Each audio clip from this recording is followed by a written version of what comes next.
Dans le bassin méditerranéen du 1er siècle avant Jésus-Christ, la Pax Romana, la paix romaine, avait été imposée aux régions conquises en les intégrant à l'Empire, en leur donnant des privilèges à ceux qui s'y soumettaient. Beaucoup appréciaient de ne plus être en guerre et s'accommodaient de la domination de César Auguste, mais tous ne pouvaient pas en profiter et des révolutions couvaient sous la surface en plusieurs endroits de l'Empire pour s'affranchir du joug romain. Dans une des régions reculées, où des troubles faisaient régulièrement surface, l'espérance d'une libération avait été annoncée par d'obscurs prophètes. Un rival de César Auguste allait naître dans une petite région d'Israël, dans la petite région d'Israël. Il ne venait ni avec fanfare, ni avec puissance, mais son apparition n'était pas moins qu'un des plus grands moments de l'histoire de l'univers, de l'histoire de l'humanité, de l'histoire de Dieu avec les hommes. C'est pourtant tout en douceur qu'il arrive, donnant presque l'impression de déranger l'ordre établi. Nous lisons dans l'évangile de Matthieu, chapitre 1, verset 18, « Voici de quelle manière arriva la naissance de Jésus-Christ. Marie, sa mère, était fiancée à Joseph. Or, avant qu'ils aient habité ensemble, elle se trouva enceinte par l'action du Saint-Esprit. » Ça ne marche pas ?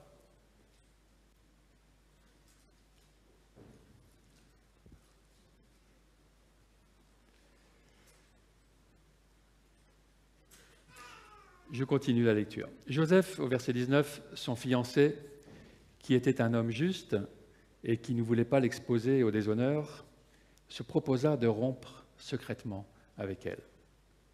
Comme il y pensait, un ange du Seigneur lui apparut dans un rêve et dit « Joseph, descendant de David, n'aie pas peur de prendre Marie pour femme, car l'enfant qu'elle porte vient du Saint-Esprit.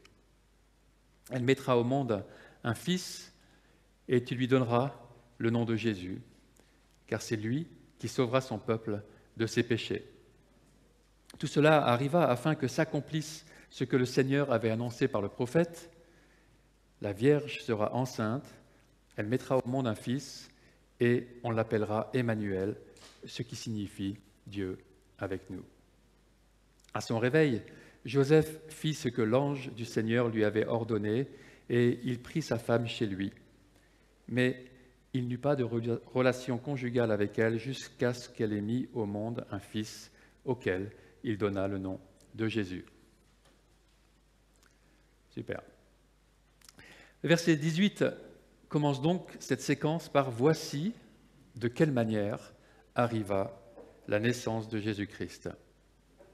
La généalogie qui précède, nous l'avons vu la dernière fois, avait introduit dans la dimension royale ce Jésus, parce qu'elle le concernait en tant que descendant du roi David, à qui un royaume sans fin avait été promis par Dieu, David lui-même étant descendant d'Abraham, à qui Dieu avait promis une descendance à travers laquelle le monde entier recevrait sa bénédiction.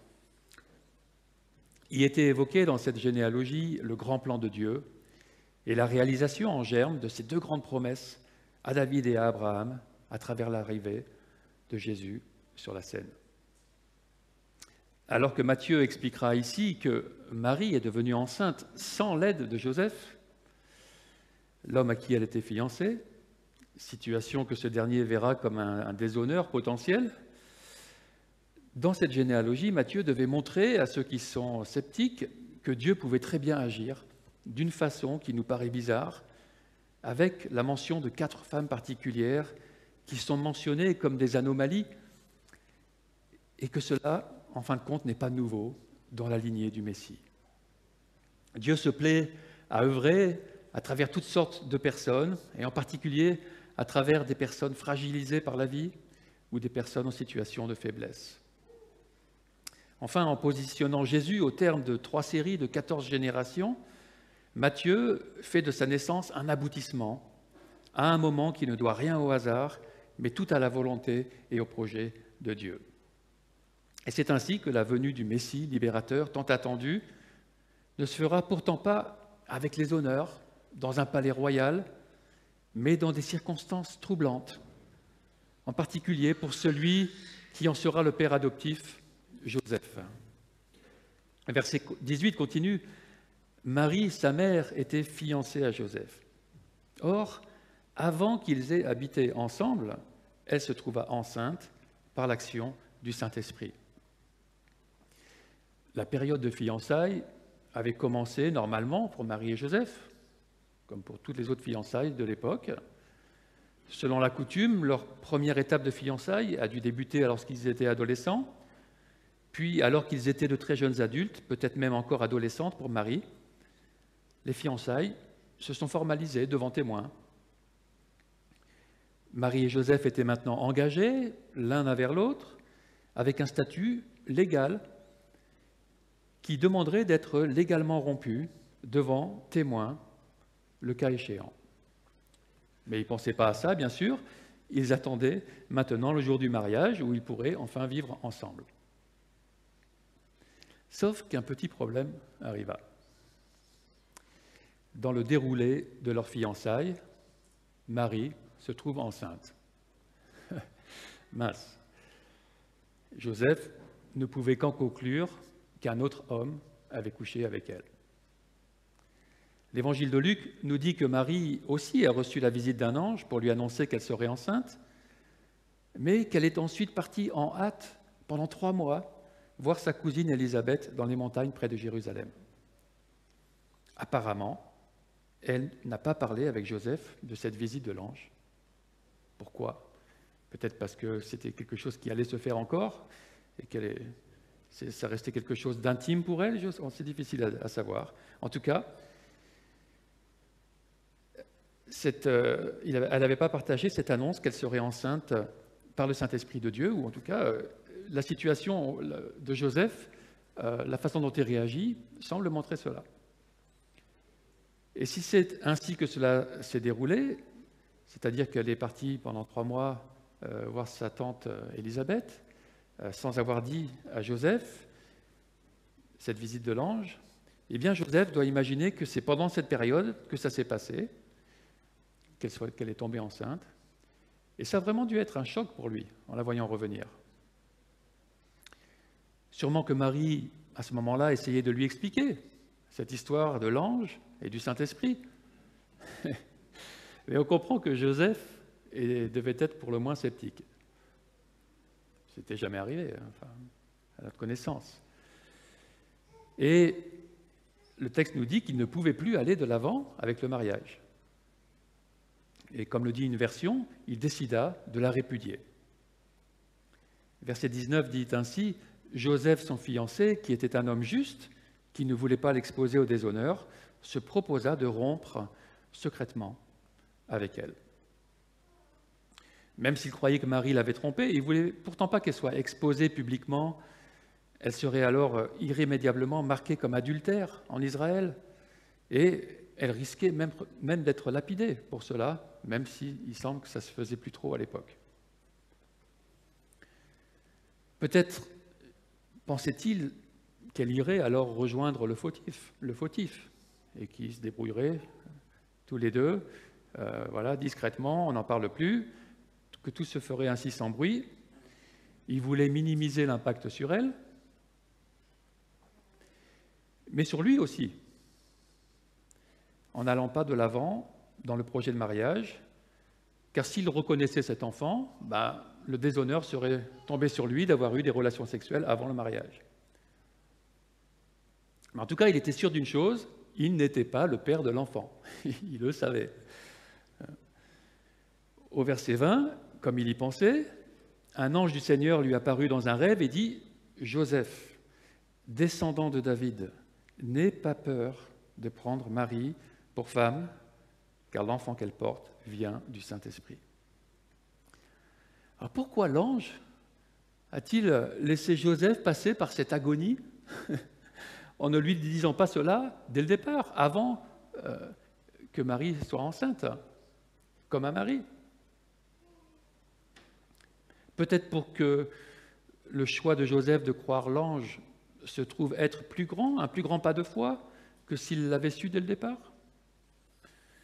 Si Joseph se trouve dans une situation de doute par rapport à Marie, s'il a lui-même à perdre dans son choix de croire l'ange, alors sa foi aurait plus de valeur. L'histoire de Job nous donne peut-être une explication. Comme Job, Joseph nous est présenté comme quelqu'un de bien. Et puis une épreuve, un drame, tombe sur lui sans qu'il soit préparé, sans explication. Il en va ainsi dans nos vies, n'est-ce pas? En général, Dieu ne nous prévient pas avant qu'une épreuve arrive. Les épreuves sont des occasions pour voir comment nous allons réagir. Et si on le sait à l'avance, c'est déjà un peu biaisé. Allons-nous choisir l'obéissance à Dieu en nous confiant en lui, même sans voir? Ou allons-nous nous rebeller en prenant les choses en main, à notre façon, ou en nous repliant sur nous-mêmes? Alors que Joseph réfléchissait à ce qu'il allait faire, sur la façon de se séparer de Marie pour éviter les problèmes, en essayant que cela soit le moins coûteux pour elle, mais pour lui aussi, l'ange vient lui demander de rester avec elle et d'assumer la situation. Effectivement, Joseph avait des raisons d'avoir peur de prendre Marie pour femme. Comme nous l'avons vu, il pouvait s'attirer des ennuis, il pouvait être dénigré par son entourage, alors qu'il était auparavant reconnu comme un homme juste et qu'il n'était pas responsable de la situation. C'est sûrement pour cela, d'ailleurs, qu'on n'entendra pas parler de fête de mariage pour Marie et Joseph. Tout cela devra rester très discret. Mais ce que révèle l'ange à Joseph est tellement plus grand que son petit déshonneur et que son inconfort du moment. L'ange lui dit que c'est en tant que descendant de David que cela lui arrive. C'est quelque chose qui s'inscrit dans l'histoire de cette descendance royale. C'est une œuvre qui vient du Saint-Esprit, de l'Esprit de Dieu lui-même, qui va donc faire quelque chose d'extraordinaire à travers cet enfant, à travers cette naissance. Rien de moins qu'un nouvel acte de création pour un nouveau commencement pour l'humanité.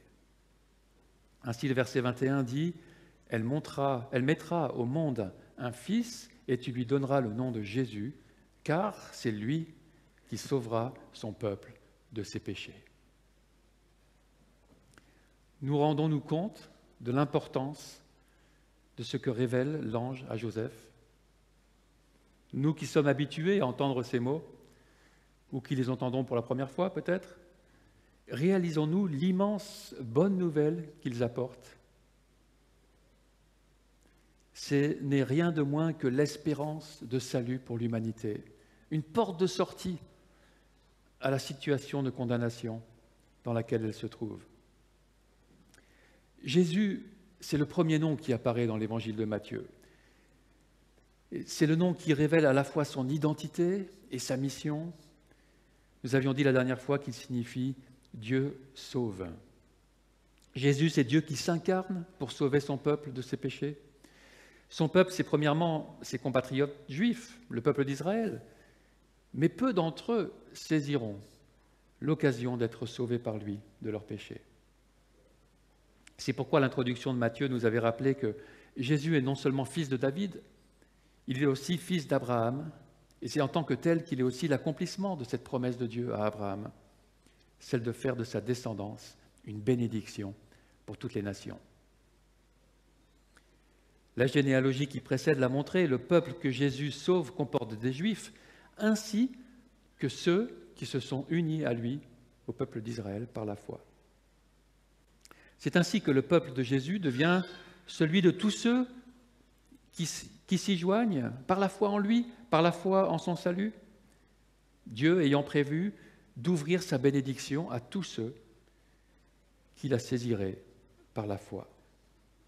C'est Jésus qui rend cela possible, en s'incarnant pour prendre sur lui le péché de ceux qui placeront leur confiance en lui.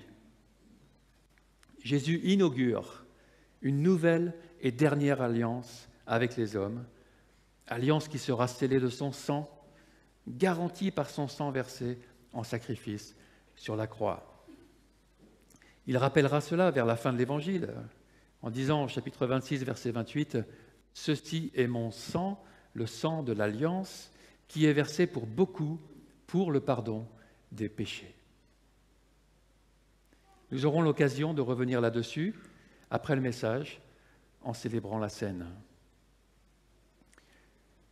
Jésus-Christ, le Messie, ne vient donc pas pour s'occuper d'ennemis extérieurs, comme cela a été attendu, mais il vient pour s'occuper d'un ennemi intérieur, le péché, les péchés du peuple. Et si on y réfléchit, c'est bien là le plus grand ennemi de l'homme, celui qui nous sépare de la source de la vie, de la source de l'amour, de la source de la vérité et de toute bonne chose. Jésus vient pour restaurer la connexion, pour restaurer la communion des êtres humains avec Dieu. C'est cela, les sauver de leurs péchés. Car le péché dans son essence est le désir d'indépendance de Dieu, le désir de se gérer par soi-même, à partir de soi-même comme référence, et non à partir de Dieu comme la référence ultime. Jésus est venu pour nous sauver de cette impasse, de ce choix profondément égocentrique que chaque homme, chaque femme fait, chaque enfant, qui nous coupe de Dieu et nous place sous son jugement. Jésus nous sauve de cette séparation avec Dieu, de cette séparation éternelle avec Dieu. Verset 22, « Tout cela arriva afin que s'accomplisse ce que le Seigneur avait annoncé par le prophète. La Vierge sera enceinte, elle mettra au monde un fils, on l'appellera Emmanuel, ce qui signifie Dieu avec nous. » L'annonce du prophète Ésaïe, auquel il fait allusion ici, se trouve dans le livre qui porte son nom. Ça se passait à une époque d'intrigue et de guerre en Israël, au cours du 8e siècle avant Jésus-Christ. C'était une époque qualifiée, donc dans le texte, de temps de ténèbres et d'ombre de la mort, au cours de laquelle le prophète Ésaïe encourage le royaume de Juda, donc cette partie d'Israël qui était restée encore en vie, disons. Il encourage ce royaume de Juda à ne pas tomber dans le jeu des alliances politiques et guerrières, le jeu de la recherche d'alliés plus puissants pour se défendre et pour écraser l'autre, mais à revenir à Dieu et à se confier à lui. Il exhorte le peuple et la cour de Juda à la confiance en Dieu et en sa souveraineté. Il appuiera cet appel à la confiance, en particulier à travers l'annonce de plusieurs naissances, des naissances particulières d'enfants qui porteront des noms liés à l'action de Dieu, comme des signes qu'il est présent et qu'il n'est nullement ébranlé par la situation, bien au contraire. Donc, dans les chapitres 7 à 9, il y a ainsi 3 noms ou appellations qui sont donnés à 3 enfants dans un contexte de menace internationale et d'un roi de Juda, Akaz, qui ne veut pas vraiment écouter Dieu à travers Ésaïe et qui préfère s'appuyer sur la puissance assyrienne et les dieux des pays voisins pour être protégé. Son idée à ce roi était que mieux valait se ranger du côté des puissants et de leurs dieux, qui avaient l'air plus efficaces à promouvoir et à protéger leur peuple. Et ces 3 naissances, ces 3 noms, appellations d'enfants, seront pourtant comme des signes prophétiques et concrets que Dieu est toujours là, qu'il est au contrôle, même si la situation effrayait le peuple. On ne va pas développer les 2 derniers noms, qui sont en fait des phrases, car ils ne concernent pas directement notre texte. Et ceux que ça intéresse, il faudra aller au chapitre 8 et 9 d'Ésaïe pour voir de quoi il s'agit. Mais le premier enfant à naître, c'est celui qui est annoncé en Ésaïe 7, 14. « Voilà pourquoi c'est le Seigneur lui-même qui vous donnera un signe. la Vierge sera enceinte, elle mettra au monde un fils et l'appellera Emmanuel, c'est-à-dire Dieu avec nous. L'évangéliste Matthieu reprend donc cette annonce pour parler de la venue de Jésus comme étant Dieu avec nous. Mais aujourd'hui, on se rend peut-être moins compte avec le décalage. On parle là d'une réalisation qui se passe près de 7 siècles après cette première annonce qui était dans un contexte, d'abord un signe particulier pour le roi Akaz, que Dieu est là, que Akaz le veuille ou non, et qu'il ferait bien de le prendre en compte. Il était expliqué que c'était un signe que la menace venant du nord ne tiendrait pas plus longtemps que le temps pour l'enfant de savoir faire la différence entre ce qui est mauvais et ce qui est bon, c'est-à-dire quelques années quand même, 2 ou 3 ans, à vivre sous cette menace. Mais le temps de Dieu n'est pas le nôtre. Comme pour Akaz, Dieu utilise les épreuves pour nous ramener à lui ou pour développer notre relation avec lui, pour la purifier, pour nous tester. Le texte d'Ésaïe ne nous rapporte pourtant pas ensuite la naissance de cet enfant, appelé Emmanuel, bien qu'elle a sûrement eu lieu, puisqu'elle était un signe pour le roi Akaz. Cette absence du récit de l'accomplissement de cette prophétie peut justifier que Matthieu dise au verset 22 que tout cela arriva afin que s'accomplisse ce que le Seigneur avait annoncé par le prophète. Cette fois-ci, il nous est bien raconté qu'une vierge accouche d'un enfant. Notons pourtant que le nom de l'enfant ne sera pas finalement Emmanuel, mais Jésus. Emmanuel concerne le signe de la présence de Dieu en lui et parmi nous, au sein de toutes les difficultés, au sein des menaces, mais son prénom sera bien celui et de son identité et de sa mission, Jésus, Dieu sauve.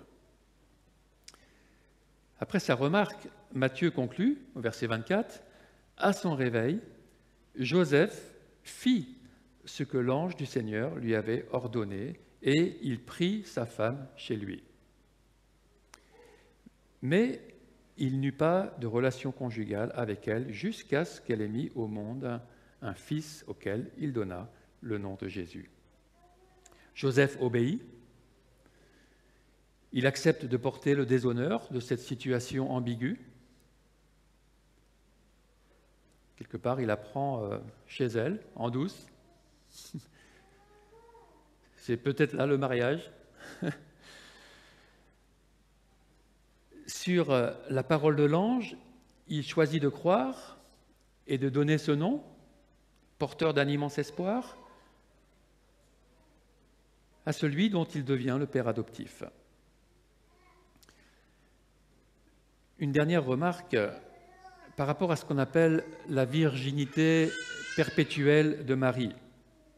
Nous voyons dans le texte d'aujourd'hui que, contrairement à une vision erronée qu'on pourrait avoir d'elle, Marie n'était pas du tout comme une nonne qui aurait fait un vœu de virginité. Le passage commence par la présenter comme fiancée, donc elle avait bien l'intention de se marier, et il termine par une femme mariée, qui n'eut certes pas de relation conjugale jusqu'à ce qu'elle ait mis au monde Jésus. Que Joseph ait été encouragé par l'ange à la prendre pour femme chez lui va dans le sens d'un mariage normal. Qu'il soit mentionné un « mais il n'eut pas de relation conjugale jusqu'à » montre que cette période était anormale, qu'elle était temporaire. Le « jusqu'à ce que » laisse sous-entendre qu'elle en a eu après. Ce que la mention de frères et sœurs de Jésus dans la suite confirme comme une interprétation la plus naturelle. Si Matthieu avait voulu dire que Marie est restée vierge, il aurait certainement utilisé une phrase moins ambiguë, du style « mais il n'eut jamais de relation avec elle ». De plus, il ne parle de Marie comme vierge qu'une seule fois dans Matthieu, et seulement en citant cette prophétie qui vient dans un autre texte, le texte d'Ésaïe. Et ailleurs dans l'Évangile, Marie n'est pas qualifiée de vierge, mais de mère. Marie était une femme comme les autres, à qui une grâce particulière et unique, c'est vrai, a été faite, de vivre cette conception de Jésus par le Saint-Esprit, et qui aussi a eu la foi de le croire. En cela, elle est un modèle pour nous. Par la foi, nous pouvons aussi accueillir cette vie nouvelle de Dieu par le Saint-Esprit, cette vie nouvelle qu'il veut faire naître en nous, en chacun de nous. Dimanche prochain sera notre culte de Noël, une occasion pour célébrer cette naissance de Jésus, qui est absolument unique dans l'histoire de l'humanité, dans l'histoire de l'univers, celle de Dieu qui s'incarne avec un même corps que le nôtre, de Dieu qui se revêt de chair et d'os pour pouvoir nous sauver de notre péché. Et c'est ce que nous allons célébrer d'une autre façon maintenant, en fin de compte de la façon dont Jésus nous a dit de le célébrer, en nous rappelant son sacrifice et en nous réjouissant de ses bénéfices immenses, présents et à venir. Pendant que l'équipe qui vient pour présenter la scène se prépare, je vais prier. C'est Windsor, je crois, qui va apporter la méditation pour nous introduire dans ce moment de célébration de la scène. Peut venir, Windsor aussi. Et je vais prier.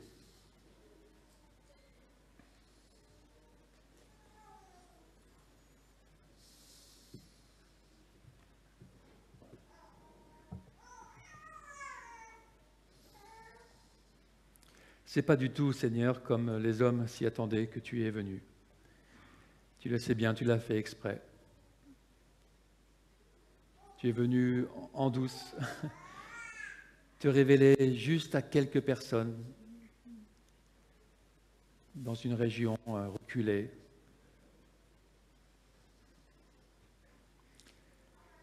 Et c'est souvent comme ça, je pourrais dire presque toujours, que tu viens à nous, discrètement, comme une petite voix. Tu ne t'imposes pas.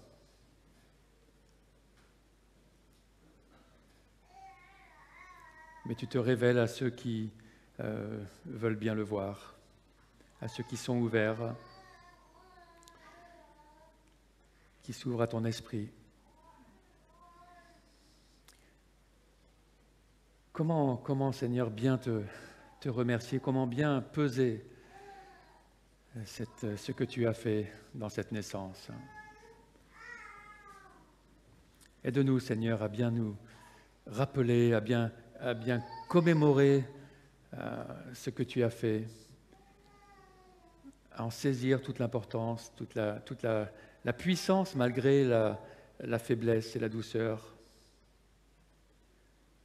Parce que c'est une œuvre de vie, une œuvre de réconciliation.